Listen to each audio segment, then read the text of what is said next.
बहुत पुरानी बात है। एक छोटे से गांव में दो भाई रहते थे। बड़ा भाई शांतिलाल धनवान था। उसका आलीशान घर और संपत्ति की कोई कमी नहीं थी। छोटा भाई केशव जो बहुत गरीब था, उसे 2 वक्त की रोटी भी मुश्किल से मिलती थी। फिर भी केशव दयालु और नेक दिल था।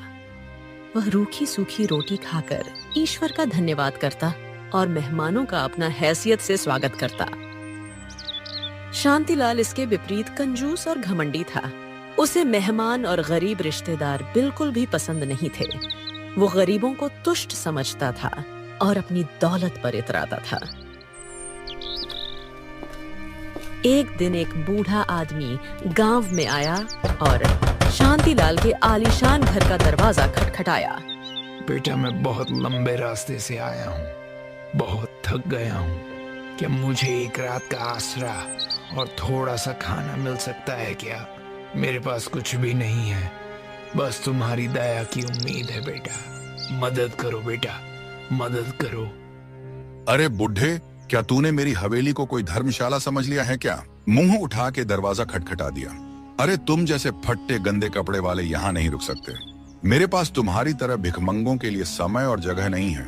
मेरी बात कान खोल के सुन। सामने जो टूटा फूटा घर दिख रहा है ना, वहां मेरा भाई केशव रहता है। वो तुम जैसे गरीबों का स्वागत करता है। उसी के पास जाओ। चले आते हैं मुंह उठाकर किसी का भी दरवाजा खटखटाने। ठीक है बेटा, मैं तुम्हारी बात मानता हूँ। शायद केशव के पास मेरे लिए जगह हो। धन्यवाद बेटा, धन्यवाद। हाँ, केशव को तो भिखारियों से खास लगाव है। वो तुम्हें अपनी रूखी सूखी रोटी में से 2-4 टुकड़े दे देगा। अरे जाओ जाओ, मेरा समय बर्बाद मत करो। बूढ़े को शांतिलाल की कंजूसी और घमंड समझ आ गया। वो चुपचाप वहां से चला गया और केशव के घर की ओर बढ़ा।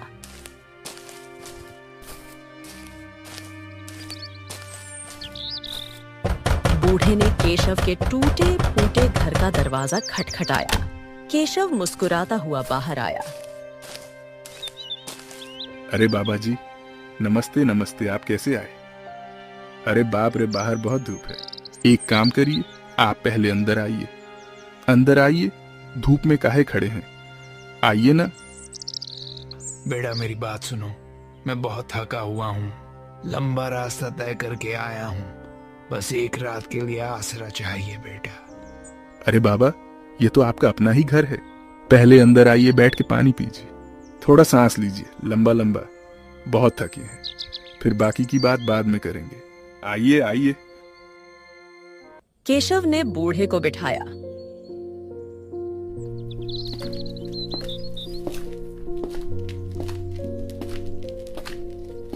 अपने टूटे फूटे बर्तन से पानी पिलाया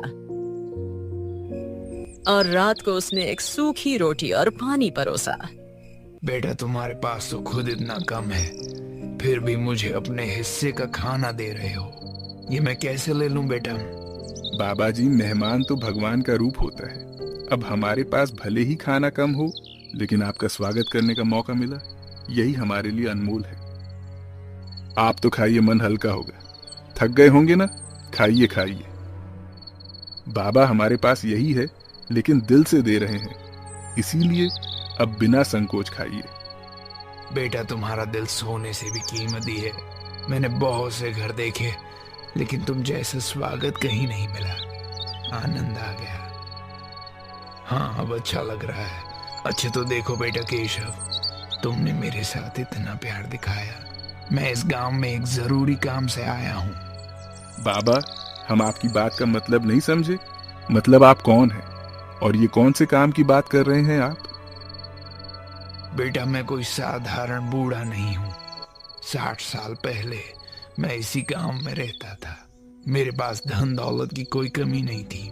सोने के सिक्के, कीमती जवाहरात, सब कुछ था मेरे पास। मेरा एक भरा भूरा परिवार था। पत्नी थी और 2 बच्चे थे। अच्छा, फिर क्या हुआ बाबा? आप यहाँ इतने सालों बाद क्यों लौटे भला? हाँ, एक दिन की बात है। मेरी पत्नी और मेरे बच्चे नाव से दूसरे गांव जा रहे थे। नाव पलट गई और मैं उन्हें बचा ना सका। मैं उस दिन उनके साथ नहीं था बेटा, इसीलिए मैं बच गया। लेकिन वह हमेशा हमेशा के लिए मुझे छोड़कर चले गए। लेकिन उस दुख ने मुझे तोड़ दिया। मैंने दुनिया से नाता तोड़ लिया और तीर्थ यात्रा पर निकलने का फैसला किया। ओ बाबा, ये तो बड़ा भयानक हादसा हुआ। फिर क्या किया आपने? हाँ, फिर मैंने अपनी सारी दौलत को पास के एक जंगल में एक गुप्त जगह पर छुपा दी। सिर्फ एक सोने की ईंट अपने पास रखी ताकि उसे बेचकर तीर्थ यात्रा का खर्चा उठा सकूं। लेकिन जब मैंने एक सुनार को वो ईंट बेचनी चाही तो उसने लालच में आकर मुझ पर ही चोरी का इल्जाम लगा दिया और मुझे जेल में डलवा दिया। अरे बाप रे, ये तो सरासर अन्याय हुआ बाबा। आपकी बात क्या किसी ने ना सुनी? नहीं बेटा, कोतवाल ने सुनार की बात मानी और मुझे कारागार में डाल दिया। कई सालों तक मैं जेल में रहा। अब सजा पूरी करके मैं अपने गांव लौटा और मैं अब उस छुपाए हुए खजाने को निकालना चाहता हूँ। ओह, तो आप चाहते हैं कि हम उसमें आपकी मदद करें? हाँ बेटा, अगर तुम मेरे साथ जंगल चलो और खजाना निकालने में मदद करो तो मैं उसका आधा हिस्सा तुमको दे दूंगा। बाबा देखिए, मुझे धन का लालच नहीं है, लेकिन आपकी मदद करना मेरा धर्म है, तो मैं आपके साथ जरूर चलूंगा। हाँ हाँ, तुम्हारा दिल सच्चा है केशव। तुम जैसे लोग इस दुनिया में बहुत ही कम हैं। ठीक है, कल सुबह हम जंगल चलेंगे। बाबा आज रात यहीं रुकिए, सुबह केशव आपके साथ जाएगा। हमारी झोपड़ी छोटी है, लेकिन आपका स्वागत करने के लिए जगह बहुत है। ठीक है बहू, ठीक है। तुम लोग सचमुच अनमोल हो। केशव ने बूढ़े की मदद करने का फैसला किया। रात बीती और अगली सुबह का प्रतीक्षा होने लगी। सुबह सूरज उगने से पहले केशव और बूढ़ा आदमी जंगल की ओर निकले। जंगल घना और सुनसान था। बाबा, ये जंगल तो बहुत बड़ा है। आपने खजाना कहाँ छुपाया? धैर्य रख बेटा, धैर्य। हाँ वो देख, वो पुराना बरगद का पेड़, उसी के पास एक गुप्त गढ़ है। मैंने सारी दौलत वहीं दबाई थी। अरे इतने सालों के बाद भी आपको सही जगह याद है? बेटा, जब जिंदगी का हर पल उसी खजाने की याद में बीते तो भूल कैसे सकता हूँ मैं। मेरे लिए ये सिर्फ धन नहीं, मेरे परिवार की आखिरी निशानी है। हाँ बाबा, मैं आपका दुख समझ सकता हूँ। खैर चलिए बाबा, जल्दी से उस जगह को ढूंढते हैं। चलिए।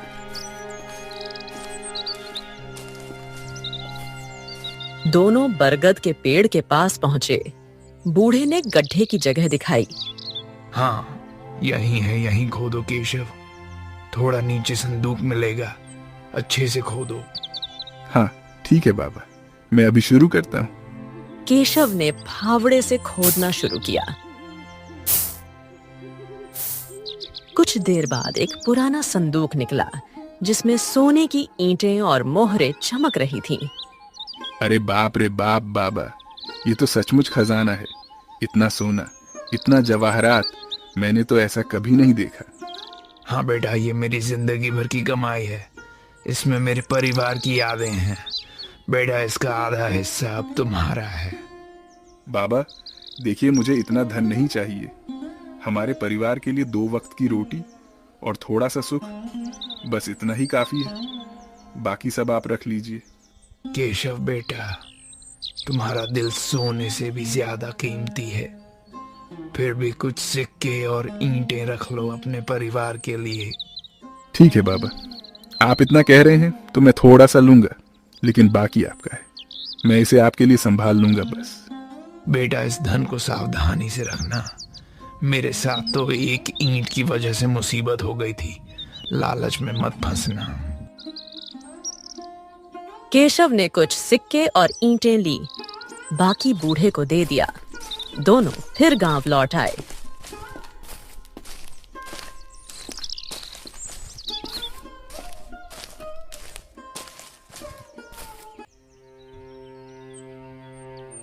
अरे यह क्या लाए हो?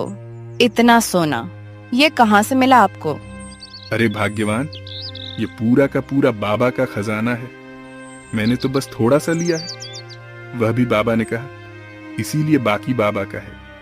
बहू, यह खजाना मेरे ज्यादा काम का नहीं, मैं इसे गरीबों में बांटना चाहता हूँ। केशव, तुम इसे जरूरतमंदों तक पहुंचाने में मेरी मदद करो। बाबा, आप सचमुच महान हैं, हम आपकी बात मानेंगे। बूढ़े ने संदूक लिया और अगली सुबह चुपके से चला गया। लेकिन उसने केशव से वादा लिया कि वह खजाने का सही इस्तेमाल करेगा। केशव ने खजाने के कुछ सिक्कों से छोटा सा व्यापार शुरू किया। उसकी मेहनत और दलता से व्यापार जल्दी ही फैलने लगा।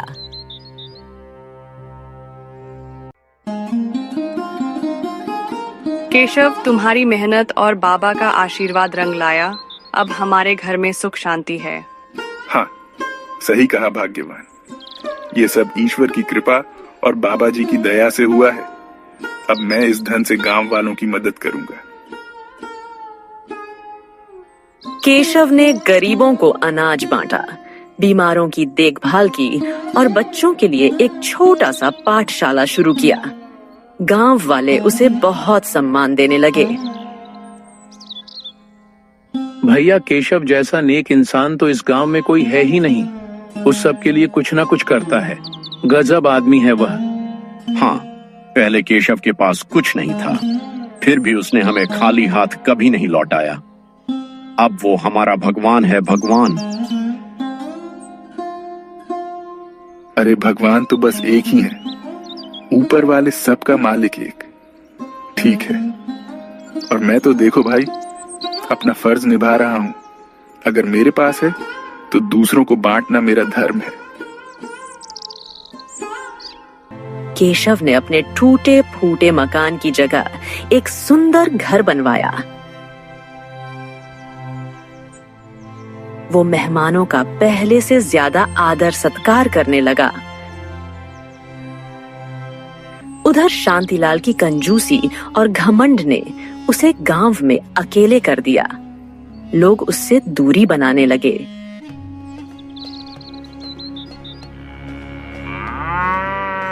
अरे भैया, शांतिलाल को तो सिर्फ अपनी दौलत की पड़ी है, वो किसी की मदद वदद नहीं करता। केशव तो भाई उससे 1000 गुना बेहतर है, तभी तो सब कहते हैं दयालु केशव। केशव, तुम्हारी इज्जत अब 7 गांव में फैल गई है। लोग तुम्हें दयालु केशव कहते हैं। अब भाग्यवान, ये सब ईश्वर की मर्जी है। हम तो बस वही करते हैं जो हमारा दिल कहता है। केशव की तरक्की की खबर शांतिलाल तक पहुंची। वह अपनी पत्नी के साथ केशव के नए घर गया।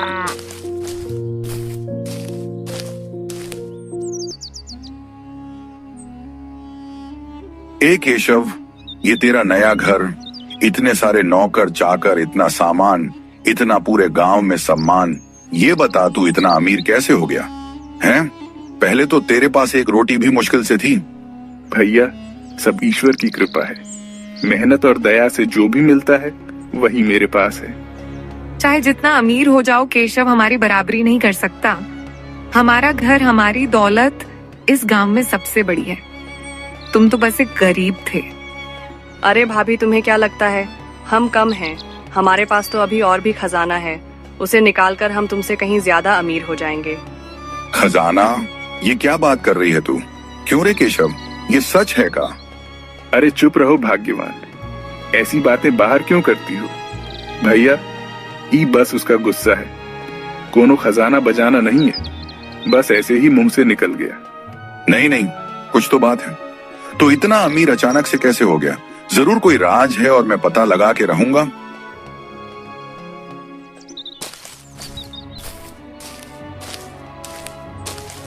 शांतिलाल और उसकी पत्नी घर लौट गए। शांतिलाल की पत्नी ने जलन में आकर सारी बात अपने पति को बताई। सुनिए, केशव ने जंगल से कोई खजाना निकाला है। उसकी पत्नी कह रही थी कि जंगल में और भी खजाना है, हमें वो ढूंढना होगा, वरना केशव हमसे आगे निकल जाएगा। अरे जरूर उस बुढ़े ने केशव को बताया होगा, जिसे मैंने अपने घर से भगाया था। मैं किसी भी तरह से उस खजाने को ढूंढ निकालूंगा। अरे केशव मुझसे ज्यादा अमीर हो ही नहीं सकता।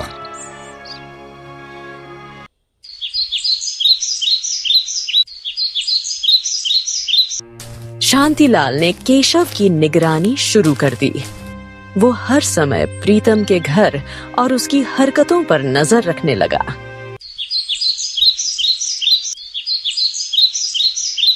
कुछ दिनों बाद बूढ़ा आदमी फिर गांव में लौटा।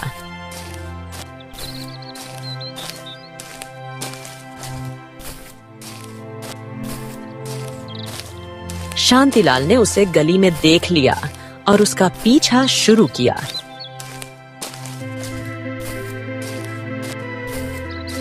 बूढ़ा सीधा केशव के घर गया।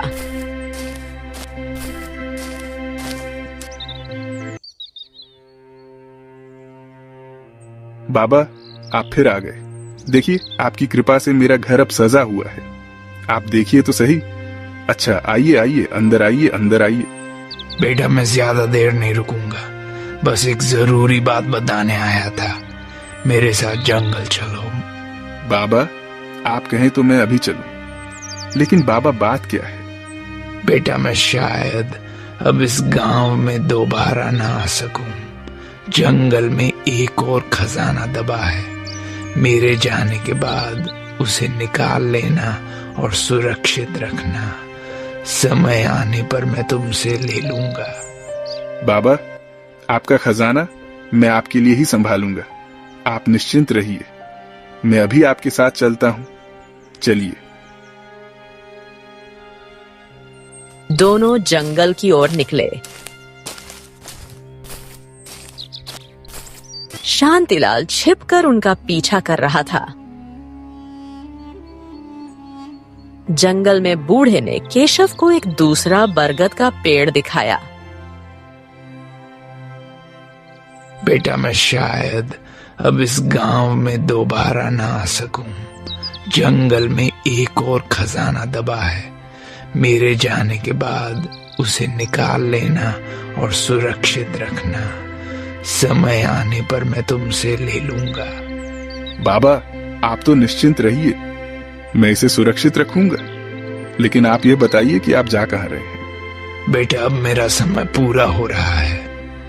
मैं तीर्थ यात्रा पर जा रहा हूँ और शायद अब ना लौटूं। तुम्हारा दिल साफ है, इसीलिए तुम्हें यह जिम्मेदारी दे रहा हूँ। बाबा, आपने हमको इतना कुछ दिया है, हम आपका एहसान कैसे चुकाएंगे? बस अपनी दयालुता और ईमानदारी को बनाए रखना, यही मेरा इनाम है। शांतिलाल ने यह सारी बातें सुन ली और खजाने की जगह याद कर ली। और फिर वो खुशी खुशी अपने घर लौट गया।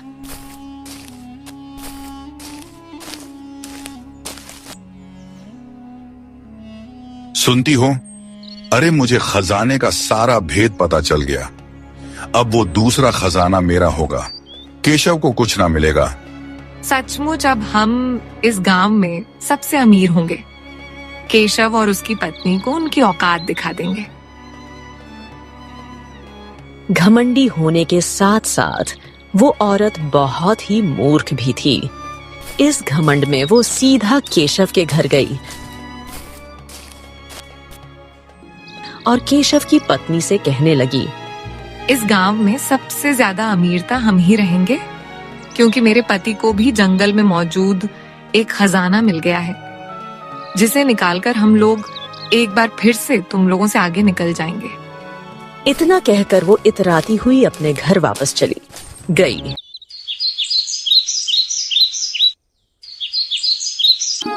शाम के समय जब केशव अपने घर वापस आया तो उसकी पत्नी कहने लगी, अरे सुनिए, तुम्हारी भाभी कह रही थी कि शांतिलाल को जंगल में खजाने की जगह पता है। वो उसे निकालकर हमसे ज्यादा अमीर होने की बात कह रही थी। ये कैसे हुआ? ओ शायद भैया ने मुझे और बाबा को जंगल में देख लिया। मेरी गलती है, मैंने गुस्से में खजाने की बात कह दी थी, मुझे माफ कर दीजिए। ओहो, मैंने तुमसे पहले ही कहा था ना भाग्यवान कि खजाने की बात किसी से ना करना है। जल्दी करना होगा, आज रात ही वो खजाना निकाल लाऊंगा मैं, वरना भैया उसे हथिया लेंगे। आप सही कह रहे हो, लेकिन सावधान रहना कहीं कोई देख ना ले।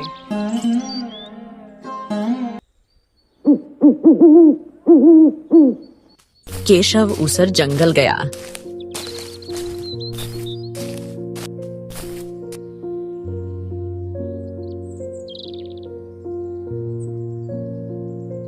बरगद के पेड़ के नीचे खोदा और दूसरा खजाना निकालकर घर ले आया। उसने उसे सुरक्षित छुपा दिया। हाँ, अब ये खजाना बाबा के लौटने तक सुरक्षित रहेगा। किसी को भी इसकी भनक बिल्कुल नहीं लगनी चाहिए। सुन रही हो ना? मैं अब किसी से कुछ नहीं कहूंगी, तुमने जो कहा वही करूंगी।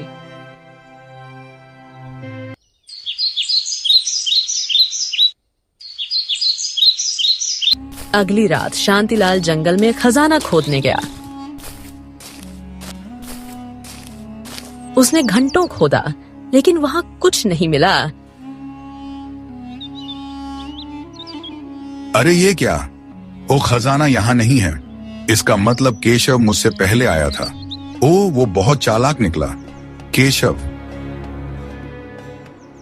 उसी रात जब शांतिलाल जंगल में था, चोरों ने उसके घर पर धावा बोला और सारा धन और कीमती सामान लूट लिया।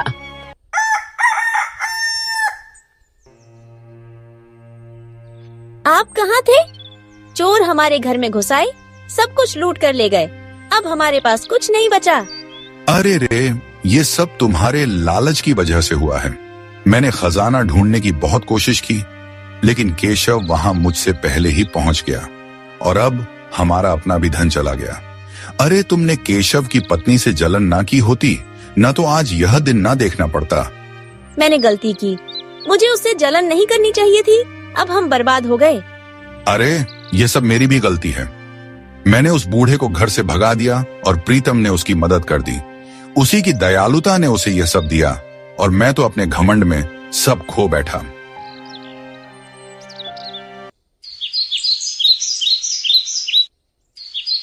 कुछ महीनों बाद बूढ़ा आदमी फिर गांव लौटा।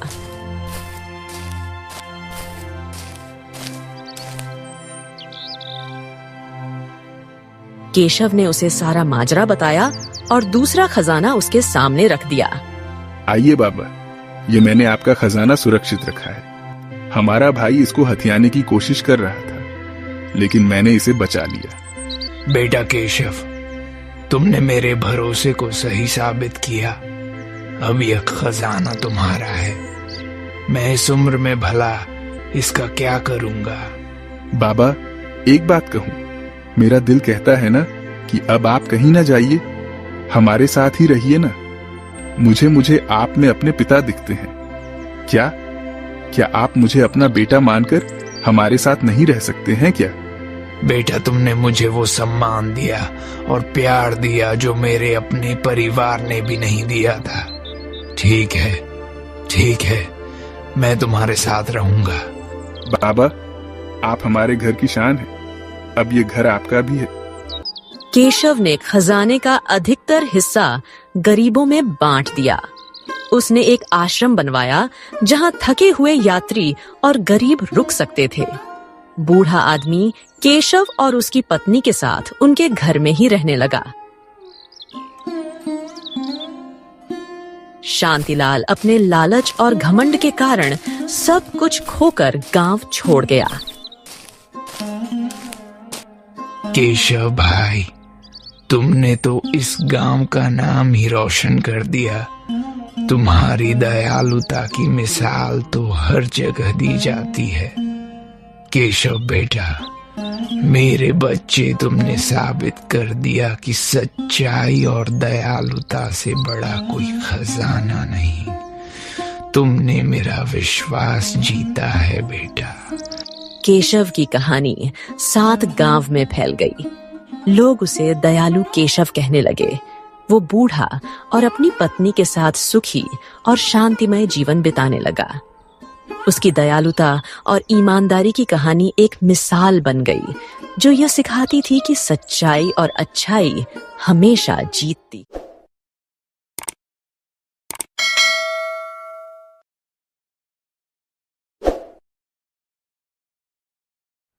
हेलो दोस्तों, आज की जो हमारी वीडियो रहने वाली है वो रहने वाली है रासायनिक नाम और विटामिन्स। तो ये अगर आप एग्ज़ाम देते हैं तो ये आपको भी पता है कि विटामिन्स से क्वेश्चन जो है, कोई एग्ज़ाम नहीं है जिसमें कि विटामिन से क्वेश्चन ना आता हो। शायद ही कोई एग्ज़ाम ऐसा होगा जिसमें कि विटामिन से क्वेश्चन ना आया हो, और आगे भी इसी तरह से जो है विटामिन से क्वेश्चन आएगा ही आएगा एग्ज़ाम में। तो रेलवे के जितने भी एग्ज़ाम्स हैं उन सब के लिए टॉपिक बहुत ही ज़्यादा महत्वपूर्ण है। तो आज के क्वेश्चन जो है रासायनिक नाम और विटामिन के ही रहने वाले हैं, इसलिए आप वीडियो को लास्ट तक देखिएगा, बीच में स्किप मत कीजिएगा, और आपको वीडियो पूरी देखनी है। अगर वीडियो पसंद आए तो लाइक करना है और उसमें कमेंट भी करना। तो चलिए देर न करते हुए अपनी वीडियो को स्टार्ट करते हैं। तो आज का हमारा पहला प्रश्न है कि धावन सोडा, जो वॉशिंग सोडा होता है यानी कि कपड़े धोने वाला सोडा, का रासायनिक नाम क्या है। तो इसके जो ऑप्शन है वो हैं sodium bicarbonate, sodium hydroxide, sodium carbonate या फिर सोडियम क्लोराइड। तो इसका जो राइट आंसर है वो है ऑप्शन सी, सोडियम कार्बोनेट। तो जो धावन सोडा होता है, जिसे जो वॉशिंग सोडा होता है कपड़े धोने वाला, तो उसमें उसका जो रासायनिक नाम होता है वो होता है सोडियम कार्बोनेट। चलिए अब नेक्स्ट क्वेश्चन पर बढ़ते हैं। नेक्स्ट क्वेश्चन है कि विटामिन सी का रासायनिक नाम क्या है। तो इसके ऑप्शन है रेटिनॉल, एस्कॉर्बिक एसिड, कैल्सिफेरॉल या फिर टेकोफेरॉल। तो इसका जो राइट आंसर है वो है ऑप्शन बी, एस्कॉर्बिक एसिड। तो चलिए इसी के साथ नेक्स्ट क्वेश्चन देख लेते हैं। नेक्स्ट क्वेश्चन है कि रतौंधी किस विटामिन के की कमी के से होता है। तो इसमें ऑप्शन दिए हुए हैं vitamin A, vitamin B, vitamin C और विटामिन डी। तो इसका जो राइट आंसर है वो है ऑप्शन ए, विटामिन ए। तो विटामिन ए की कमी से रतौंधी रोग होता है। चलिए अब नेक्स्ट क्वेश्चन देख लेते हैं। नेक्स्ट क्वेश्चन है कि लाफिंग गैस का रासायनिक नाम क्या है। तो इसमें ऑप्शन है नाइट्रस ऑक्साइड, क्लोरोपिक्रीन, मीथेन या फिर ओजोन। तो इसका जो राइट आंसर है वो आप भी जानते हैं, ये क्वेश्चन कई बार आ चुका है हमारे जो है जो प्रैक्टिस क्वेश्चनों में। तो इसका आंसर है ऑप्शन ए, नाइट्रस ऑक्साइड। तो नाइट्रस ऑक्साइड लाफिंग गैस होती है, जिसे हंसाने वाली गैस भी कहते हैं। चलिए नेक्स्ट क्वेश्चन है कि प्लास्टिक ऑफ पेरिस का रासायनिक सूत्र है। तो इसके ऑप्शन है CaOCl और Cl, और ऑप्शन बी है KOH, और ऑप्शन सी है CaSO4 हाफ यानी कि 1/2 H2O, और ऑप्शन डी है Na2SO4 10H2O। तो इसका जो राइट आंसर है वो है option C, CaSO4 half H2O। तो इस तरह से ऑप्शन सी इसका राइट आंसर हो गया। अब नेक्स्ट क्वेश्चन देख लेते हैं। देखिए नेक्स्ट क्वेश्चन है हमारा, विटामिन सी का सबसे अच्छा स्रोत क्या है। तो इसके ऑप्शन है मांस, दूध, आंवला या फिर गाजर। तो इसका जो राइट आंसर है वो है ऑप्शन सी, आंवला। तो आंवला विटामिन सी का सबसे अच्छा स्रोत माना जाता है। चलिए इसी के साथ नेक्स्ट क्वेश्चन पर बढ़ते हैं। देखिए नेक्स्ट क्वेश्चन है कि बेरी बेरी रोग किस विटामिन की कमी के कारण होता है। तो इसके जो ऑप्शन दिए हुए हैं वो हैं vitamin C, vitamin E, vitamin B1 या फिर विटामिन ए। तो इसका जो राइट आंसर है वो है ऑप्शन बी, विटामिन B1। तो विटामिन B1 की कमी से बेरी बेरी रोग होता है, और विटामिन ए की कमी से रतौंधी रोग होता है। तो इन्हें ध्यान रखिएगा। नेक्स्ट क्वेश्चन है हमारा, वसा में घुलनशील विटामिन है। तो इसके ऑप्शन है vitamin A, vitamin D, vitamin के या फिर इनमें ये जो है सभी विटामिन। तो ऑप्शन डी है सभी, और इसका जो राइट आंसर है वो भी है ऑप्शन डी सभी। तो विटामिन ए भी वसा में घुलनशील होता है, विटामिन डी भी और विटामिन के भी। चलिए अब नेक्स्ट देख लेते हैं। नेक्स्ट है जल में घुलनशील विटामिन है। इससे पहले वसा में घुलनशील थे और अब है जल में घुलनशील विटामिन कौन सा है। तो इसमें ऑप्शन है विटामिन बी, विटामिन सी और दोनों, या फिर विटामिन बी सी दोनों, या फिर इनमें से कोई नहीं। तो इसका जो राइट आंसर है वो है ऑप्शन सी दोनों। तो विटामिन बी भी जल में घुलनशील होता है और विटामिन सी भी। तो ये दोनों विटामिन क्या होते हैं, जल में घुलनशील होते हैं। नेक्स्ट क्वेश्चन है कि विटामिन ए की कमी से कौन सा रोग होता है। तो इसके जो ऑप्शन है वो है स्कर्वी, ऑप्शन बी है रतौंधी और ऑप्शन सी है बेरीबेरी और डी है एनीमिया। तो इसका जो राइट आंसर है, जैसे कि मैं अभी बता चुका हूँ कुछ देर पहले ही, कि विटामिन ए की कमी से रोग जो होता है वो होता है रतौंधी। अब नेक्स्ट क्वेश्चन है कि विटामिन बी का रासायनिक नाम क्या है। तो इसके ऑप्शन है रेटिनॉल, थायमिन, एस्कॉर्बिक एसिड या फिर टेकोफेरोल। तो इसका जो राइट आंसर है वो है ऑप्शन बी थायमिन। तो विटामिन बी का रासायनिक जो नाम होता है वो होता है थायमिन। चलिए नेक्स्ट क्वेश्चन देख लेते हैं। नेक्स्ट क्वेश्चन है कि विटामिन ए का रासायनिक नाम क्या है। तो इसमें ऑप्शन है रेटिनॉल, थायमिन, एस्कॉर्बिक एसिड या फिर कैल्सीफेरोल। तो इसका जो राइट आंसर है वो है ऑप्शन ए रेटिनॉल। तो विटामिन ए का रासायनिक नाम होता है रेटिनॉल और विटामिन बी थायमिन, जैसे कि हमने ऊपर देखा था, देख सकते हैं। अब नेक्स्ट जो क्वेश्चन है हमारा वो है क्वेश्चन नंबर 13। ये है कि बेकिंग सोडा यानी कि खाने वाला सोडा का रासायनिक नाम क्या है। तो जो खाने वाला सोडा होता है उसका रासायनिक नाम होता है सोडियम बाइकार्बोनेट, यानी ऑप्शन बी सोडियम बाइकार्बोनेट इसका राइट आंसर हो गया खाने वाले सोडे का। और जो ऊपर लिख रहा है ये सोडियम कार्बोनेट, ये होता है धावन सोडा, यानी कपड़े धोने के लिए जो यूज़ किया जाता है, जिसे वॉशिंग सोडा कहते हैं। तो इसका मतलब होता है वॉशिंग सोडा, और ये होता है सोडियम बाइकार्बोनेट बेकिंग सोडा, यानी कि खाने वाला सोडा जिसे हम खाने में यूज़ करते हैं। चलिए अब नेक्स्ट क्वेश्चन देख लेते हैं।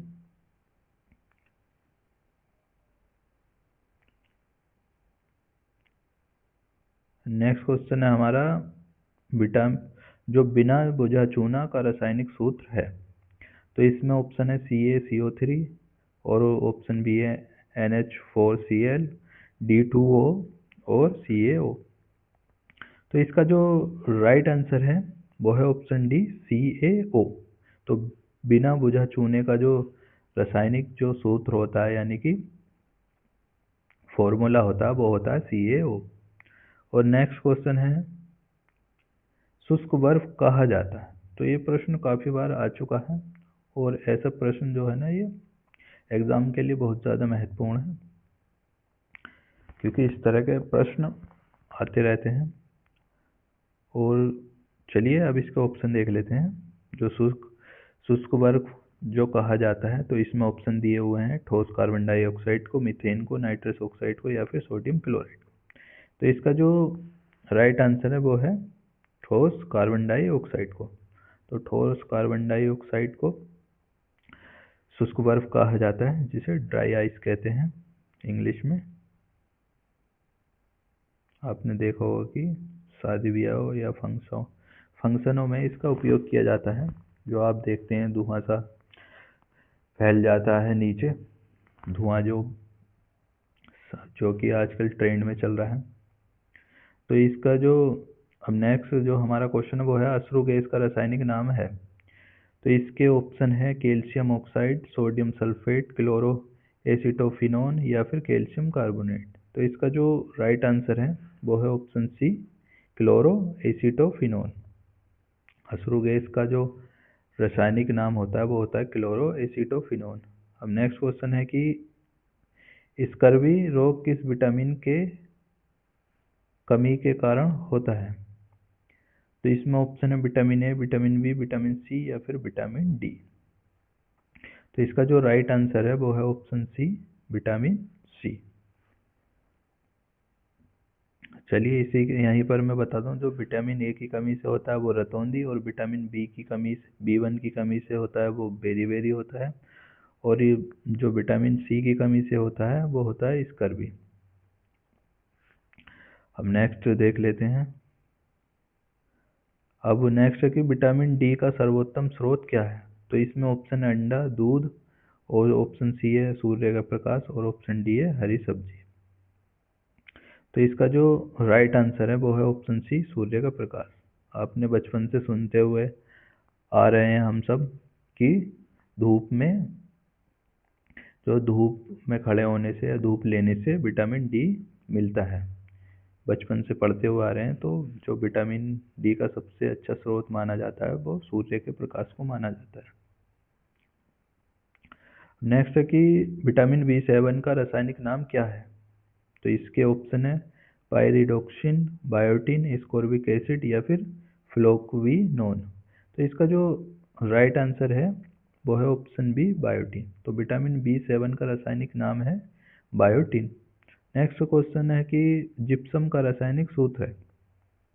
तो इसमें ऑप्शन है NaHCO3, CaSO4, 2H2O या फिर CaCO3 या फिर CHCl3। तो इसका जो राइट आंसर है वो है ऑप्शन बी, CaSO4 और 2H2O।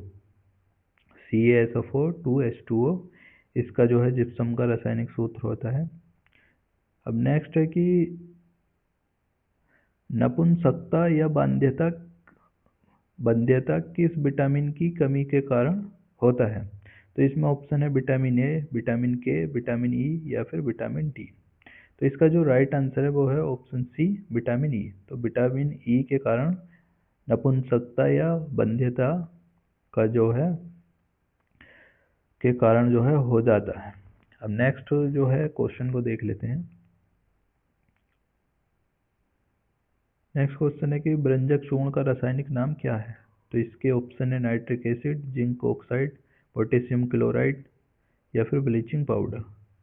तो इसका जो राइट आंसर है वो है ऑप्शन डी, ब्लीचिंग पाउडर। तो ब्रंजक चूर्ण का जो रासायनिक फॉर्मूला होता है वो होता है ब्लीचिंग पाउडर।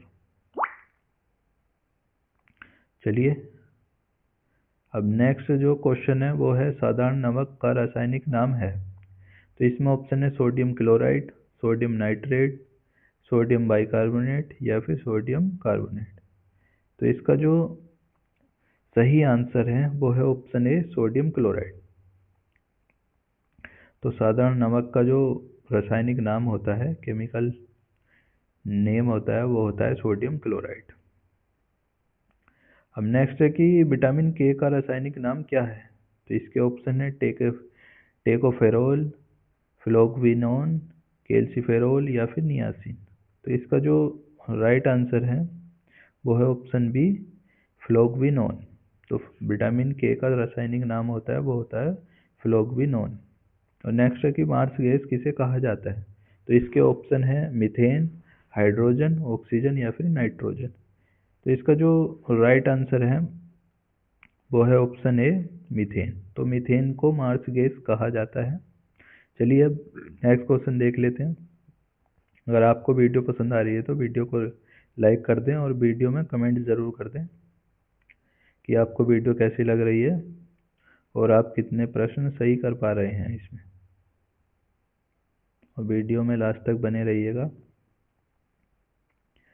नेक्स्ट क्वेश्चन है कि भारी जल का रासायनिक नाम क्या है? तो इसके ऑप्शन है potassium hydroxide, sodium sulphate, deuterium oxide, hydrogen peroxide. तो इसका जो राइट आंसर है वो है ऑप्शन सी, ड्यूटेरियम ऑक्साइड। अब नेक्स्ट क्वेश्चन है कि भारी जल का रासायनिक सूत्र है। तो इसके ऑप्शन है CaO, DO2, D2O या फिर KClO3। तो इसका जो राइट आंसर है वो है ऑप्शन सी, D2O। तो भारी जल का जो रासायनिक सूत्र होता है वो होता है D2O। नेक्स्ट है कि मछलियों के यकृत के तेल में कौन सी विटामिन की बहुलता होती है। तो मछलियों के यकृत में जो विटामिन अधिक मात्रा में होता है तो वो होता है जो है विटामिन डी। तो विटामिन डी मछलियों के यकृत में बहुत अधिक मात्रा में पाया जाता है। अब नेक्स्ट है कि कौन सा विटामिन गर्म करने पर नष्ट हो जाता है। तो इसमें ऑप्शन है vitamin A, vitamin B6, vitamin C या फिर विटामिन ई। तो इसका जो राइट आंसर है वो है ऑप्शन सी, विटामिन सी। तो विटामिन सी क्या होता है कि ये गर्म करने से नष्ट हो जाता है। अब नेक्स्ट है कि विटामिन डी की कमी से होने वाला रोग है। तो इसमें ऑप्शन है एनीमिया, तपेदिक, स्कर्वी और रिकेट्स। तो इसका जो राइट आंसर है वो है ऑप्शन डी, रिकेट्स। तो इसे सूखा रोग भी कहते हैं। तो विटामिन डी की कमी से होने वाला रोग होता है रिकेट्स। तो फिर मैं एक बार फिर बता देता हूँ, विटामिन ए की कमी से रतौंधी, विटामिन B1 की कमी से बेरीबेरी और विटामिन सी की कमी से स्कर्वी और विटामिन डी की कमी से रिकेट्स, यानी कि जिसे सूखा रोग भी कहते हैं। नेक्स्ट है कि विटामिन शब्द किसने दिया। तो इसके ऑप्शन है मेंडल, लुई पास्चर, फंक या फिर सिंकलेयर। तो इसका जो राइट आंसर है वो है ऑप्शन सी, फंक। तो विटामिन शब्द जो दिया है वो फंक ने दिया है। चलिए अब नेक्स्ट क्वेश्चन पर बढ़ते हैं। नेक्स्ट क्वेश्चन है कि प्लास्टर ऑफ पेरिस का रासायनिक नाम क्या है। तो इसके ऑप्शन है calcium hydrate, calcium sulphate hydrate, और है नेक्स्ट है कि कैल्शियम सल्फेट, और ऑप्शन डी है कैल्शियम सल्फेट हेमी हाइड्रेट। तो इसका जो राइट आंसर है वो है option D, calcium sulphate hemihydrate. तो ये ऑप्शन एक जैसे हैं, लेकिन इसमें लिख रहा है कि डाईहाइड्रेट और यहाँ पर लिख रहा है हेमी हाइड्रेट। तो ऑप्शन डी इसका सही आंसर है, कैल्शियम सल्फेट हेमी हाइड्रेट। चलिए नेक्स्ट जो क्वेश्चन है ये है कि जिप्सम का रासायनिक नाम क्या है। तो इसके ऑप्शन है calcium sulphate, sodium sulphate, hydrogen peroxide या फिर लेड ऑक्साइड। तो इसका जो राइट आंसर है वो है ऑप्शन ए, कैल्शियम सल्फेट। तो जिप्सम का रासायनिक नाम होता है कैल्शियम सल्फेट। नेक्स्ट क्वेश्चन है कि कोबाल्ट किस में पाया जाता है। तो इसमें ऑप्शन है vitamin A, vitamin C, vitamin B12 या फिर विटामिन ई। तो इसका जो राइट आंसर है वो है ऑप्शन सी, विटामिन B12। तो कोबाल्ट विटामिन B12 में पाया जाता है। नेक्स्ट है कि रक्त को थक्का बनाने में सहायक है। तो ये भी प्रश्न कई बार जो है ये एग्जाम में पूछा गया है और जो है ये बार बार पूछा जाता है कि रक्त को थक्का बनाने में सहायक विटामिन कौन सा है। तो इसमें ऑप्शन है विटामिन ई, विटामिन के, विटामिन डी या फिर विटामिन सी। तो इसका जो राइट आंसर है वो है ऑप्शन बी, विटामिन के। तो विटामिन के क्या करता है कि रक्त को थक्का बनाने में सहायक होता है, जिसके कारण कि जो है रक्त का जो है अतिसार नहीं होता है, यानी कि ज़्यादा रक्त नहीं बहता है। अगर कट जाने पर अगर इसकी कमी शरीर में हो जाती है तो क्या होता है कि रक्त जो है बहता रहता है, रुकता नहीं है, जिसके कारण क्या मनुष्य की मृत्यु तक हो जाती है अगर ज़्यादा रक्त उसका बह जाए तो। चलिए इसी के साथ नेक्स्ट क्वेश्चन पर बढ़ते हैं। नेक्स्ट क्वेश्चन है कि विटामिन ए तथा बी के आविष्कारक थे। तो विटामिन ए और बी के जो आविष्कारक थे इसके ऑप्शन दिए हुए हैं, फंक, मैकुलन, होलकट या फिर हॉपकिंस। तो इसका जो राइट आंसर है वो है ऑप्शन बी, मैकुलन। तो मैकुलन जो थे ये विटामिन ए तथा बी के आविष्कारक थे। और नेक्स्ट क्वेश्चन है कि विटामिन सी का आविष्कार जो है किया था। तो इसके ऑप्शन है फंक ने, मैकुलन ने, होलकट ने या फिर हॉपकिंस ने। तो इसका जो राइट आंसर है वो है ऑप्शन सी, होलकट ने। तो विटामिन ए तथा बी का जो आविष्कार किया था वो मैकुलन ने किया था, और जो विटामिन सी का आविष्कार किया था वो किया था होलकट ने। चलिए इसी के साथ नेक्स्ट क्वेश्चन पर बढ़ते हैं। नेक्स्ट क्वेश्चन है कि अम्लराज एक्वारेजिया जो है एक्वारेजिया मिश्रण है। तो अम्लराज जो मिश्रण किसका होता है। तो इसमें ऑप्शन दिए हुए हैं HNO3 + HCl का या फिर HNO3 प्लस H2O का, या फिर H3PO4 प्लस H2SO4, या फिर HCl प्लस H2SO4। तो इसका जो राइट आंसर है वो है option A, HNO3 plus HCl। तो अम्लराज जो मिश्रण होता है वो होता है HNO3 प्लस HCl का। चलिए आज की क्लास हमारी यहीं पर समाप्त होती है। फिर मिलते हैं किसी नेक्स्ट वीडियो में, तब तक के लिए जय हिंद जय भारत।